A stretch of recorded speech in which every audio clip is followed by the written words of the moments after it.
Akeria na andiki a mohoro muikariri giti wa kiama giki Julius Mwatu augite na thengia wa kuongerereka kwa makambuni guku bururi-ini no kuri na Kenya aria metuite atari ya mathabu wa maigirira, akiuga undu uyu ni uguthukia mbica ya kiama giki kuona ati a Kenya marihea gutungata utakinyanĩire. If you're going to carry yourself out there as an accountant and you're not registered as a member of the institute, then there's a fine of 2 million shillings that you up to a maximum of 2 million shillings that you'll have to pay.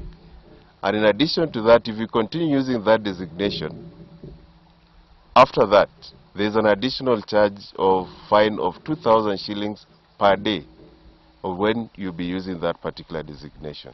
Oho niongereire kuuga ati ni mararutithania wira na ruhonge rwa Kasneb niguo gutigirira arutwo aria marathomera wira wa mathabu ni mandikithio na kiama giki.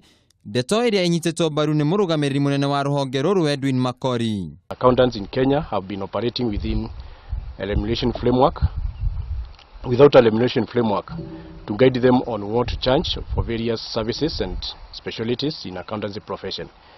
As a result, this exposed the accountants to an unregulated regime, which led to inconsistencies in basis of professional charges, and there was also cases of undercutting, a situation that has easily led to poor service provision.